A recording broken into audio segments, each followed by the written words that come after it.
Hello guys, welcome to my YouTube channel radio Astra. मैं आशा करता हूं आप सब अच्छे होंगे। लास्ट वीडियो में हमने देखा था एक्स-रे ट्यूब कंपोनेंट्स के बारे में कि कैसे कैसे एक्स-रे ट्यूब में कंपोनेंट्स होते हैं और उनका क्या क्या यूज होता है। ठीक है, आज की वीडियो में हम देखेंगे मैकेनिज्म ऑफ एक्स-रे प्रोडक्शन का।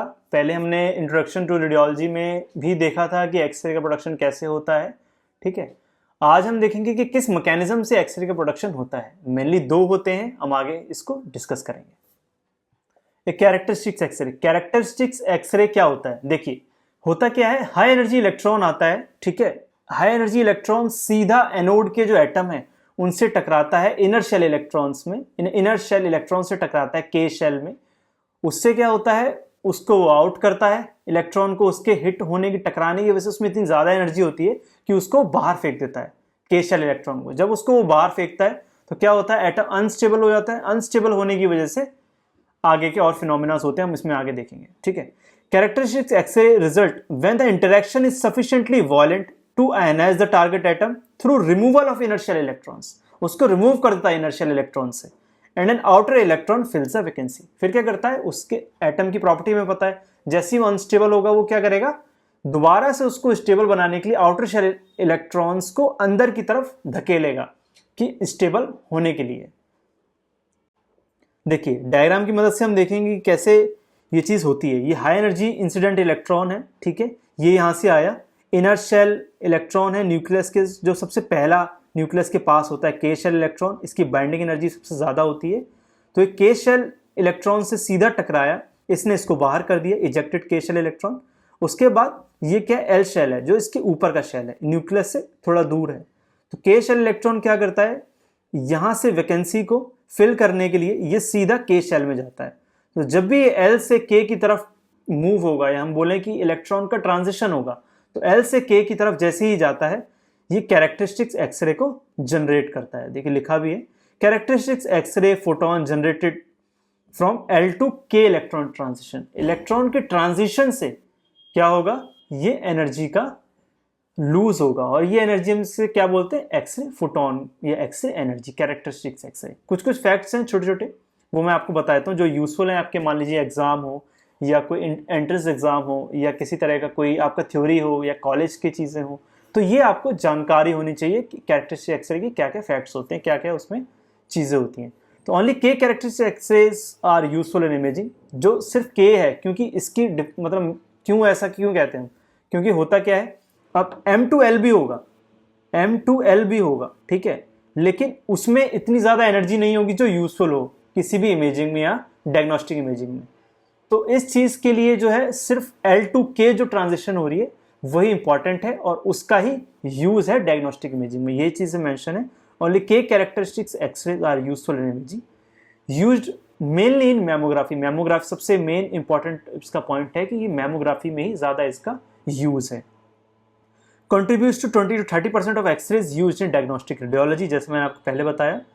consist of X-ray beam of characteristics energy contents, that means equal to difference between the energy shell of two levels। मतलब जो दो शेल्स हैं उनके बीच की जो एनर्जी डिफरेंस है उतना ही कैरेक्टरिस्टिक, तभी नाम भी उसी वजह से इसका कैरेक्टरिस्टिक्स एक्सरे, कि उतने ही सिर्फ जो लिमिटेड है उसकी लिमिटेशन है, उतने ही लिमिटेशन में वो इलेक्ट्रॉन्स की जो एमिशन के बाद जो एक्सरे प्रोडक्शन हो रहा है उतना ही होगा वो।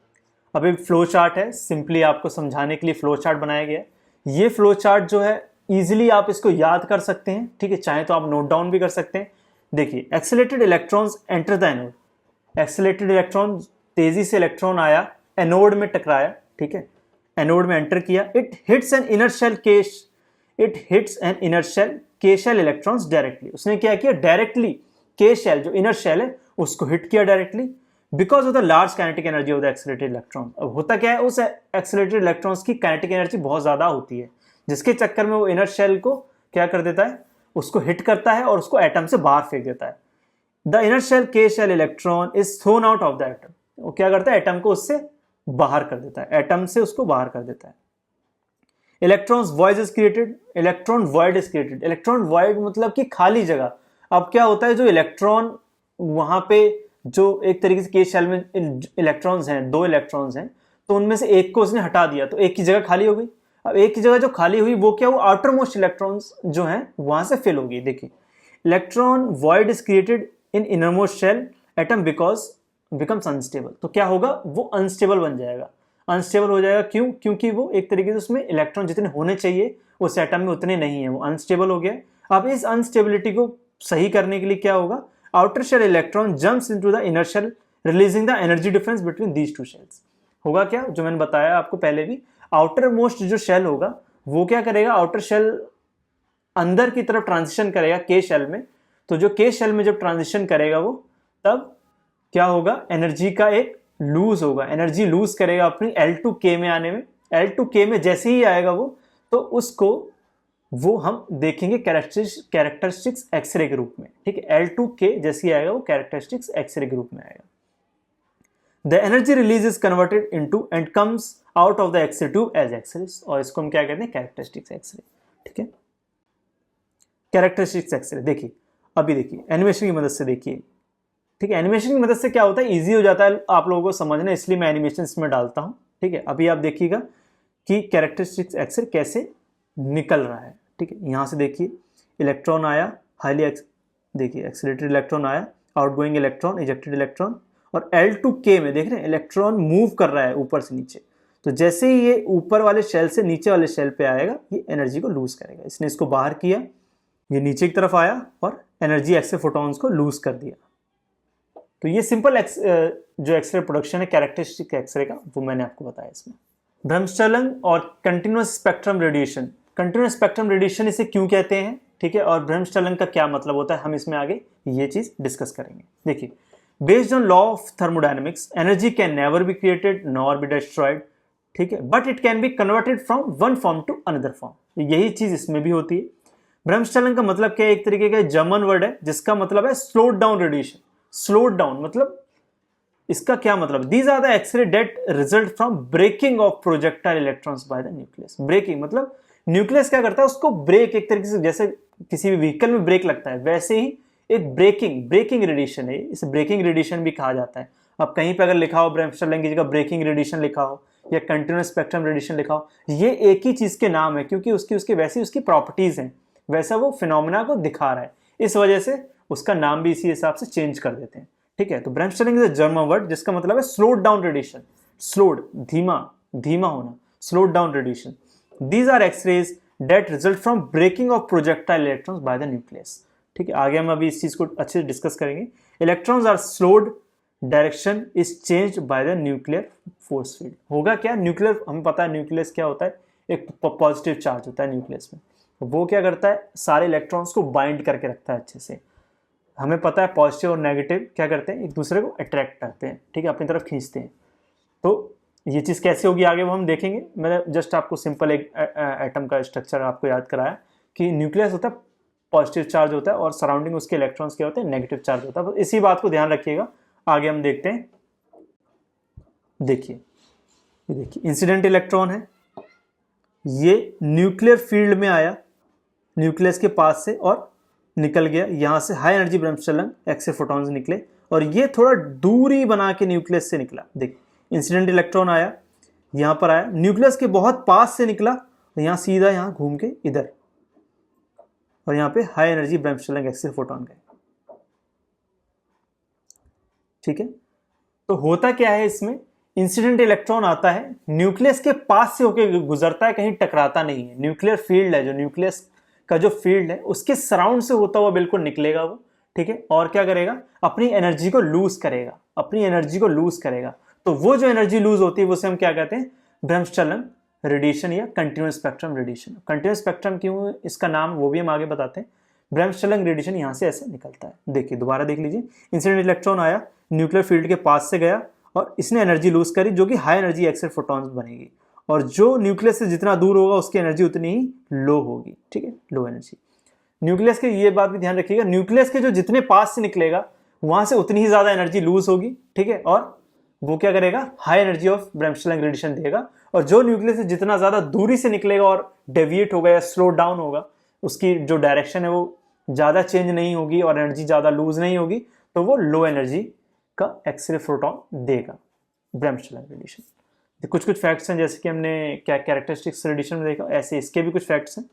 Used mainly in diagnostic imaging में सबसे ज़्यादा इसका यूज होता है, also known as white radiation. Contributes to 70 to 80% of x rays used in diagnostic radiology. 70 से 80% की जो एक्सरेज हमें यूजफुल हैं वो ब्रह्मस्ट्रलंग रेडिएशन से ही आती है। Consist of x ray beam of variable energy. इसमें क्या होगा, वेरिएबल एनर्जी का भी ऑप्शन है, जैसे कि जो न्यूक्लियस से जितना पास जाएगा। अब हम तो ये सिंगल एक इलेक्ट्रॉन दो इलेक्ट्रॉन्स की बात कर रहे हैं, ऐसे क्लाउड ऑफ इलेक्ट्रॉन्स पूरा मूव होता है एनोड की तरफ, हमने देखा ही है। तो जब ये जैसे जैसे मूव करेगा और कंटिन्यूस स्पेक्ट्रम इसमें बनता जाएगा एक्सरे प्रोडक्शन का, जो जितना पास जाएगा, जो जितना दूर होगा, उसी हिसाब से सारे एनर्जीज ऑफ एक्सरेज हमको मिलते रहेंगे। Consist of x ray beam of variable energy which creates a continuous spectrum of energies on a graph, hence the name continuous spectrum. इसलिए इसका नाम कंटिन्यूस स्पेक्ट्रम रखा गया है। सेम वैसा ही फ्लो चार्ट है, इजी होगा आपके लिए, आप चाहे इसे नोट डाउन भी कर सकते हैं। Accelerated electrons enters the anode, accelerated electrons enter किया एनोड में। It comes at a very close, ऐसे पॉइंट पर आया जो न्यूक्लियस के बहुत पास में है of atom of N anode, मतलब एनोड का जो एटम है उसके इतने ज्यादा पास आया उस न्यूक्लियस के, उससे क्या होगा, न्यूक्लियस क्या पॉजिटिव चार्ज है, इलेक्ट्रॉन क्या है नेगेटिव चार्ज है, दोनों आपस में इंटरेक्ट करेंगे। इलेक्ट्रॉन डेविएट होगा अपनी ओरिजिनल स्टेट कोर्स, इलेक्ट्रॉन्स क्या स्टेट कोर्स में ही मूव करता है, लेकिन अगर उसको किसी तरह से डेविएट कर दिया जाए तो क्या करेगा, अपनी एनर्जी भी लूज करेगा और अपने पास से डेविएट भी हो जाएगा। Electrons deviated from its original state course lose some amount of energy, kinetic energy, some amount of क्या करेगा, काइनेटिक एनर्जी को भी लूज करेगा। This lost energy is converted and comes out of an x ray tube as x rays. क्या करेगा, जो ये energy को लूज करेगा उसको हम क्या बोल देंगे, ब्रह्मस्ट्रलंग एक्सरे फोटोन या ब्रह्मस्ट्रलंग एक्सरे रेडिएशन। ये कुछ फैक्ट्स हैं जो कि मैं आपको बता देता हूँ। जैसे कि थ्योरी में मेंशन होता है कि approximately 99% of the kinetic energy of projectile electrons is converted into heat. ठीक है, तो होता क्या है, जितने भी इलेक्ट्रॉन्स मूव हो रहे हैं एनोड की तरफ, वो क्या करते हैं, 99% ऑफ हीट बनाते हैं, 1% में एक्सरे मिलता है। देखिए यहाँ हम देखेंगे कि कैसे केवीपी को चेंज करने से एक्सरे का प्रोडक्शन और उसकी एनर्जी पर फर्क पड़ता है और उसका क्या डिफरेंस है। केवीपी बढ़ा दें तो क्या होता है, केवीपी कम कर दें तो क्या होता है। देखिए, the efficiency of x ray production increases with increasing kVp. KVp बढ़ाने से क्या होता है, जो एक्सरे प्रोडक्शन है वो भी उसकी एफिशिएंसी भी बढ़ जाती है। At 60 kVp only 0.5% of electron are converted to x rays. ठीक है, at 100 kVp only 1% is converted to x rays, and 20 MVP मतलब मेगावाट की बात हो रही है, मेगावाट की, at 20 MVP 70% is converted to x rays. ठीक है, तो ये चीजें हमने देखी कि कैसे केवीपी बढ़ाने से, जो एनर्जीज है उसको बढ़ाने से हमें ज्यादा एक्सरे प्रोडक्शन का भी इसमें होता है, एक्सरे प्रोडक्शन ज्यादा होता है केवीपी बढ़ाने से।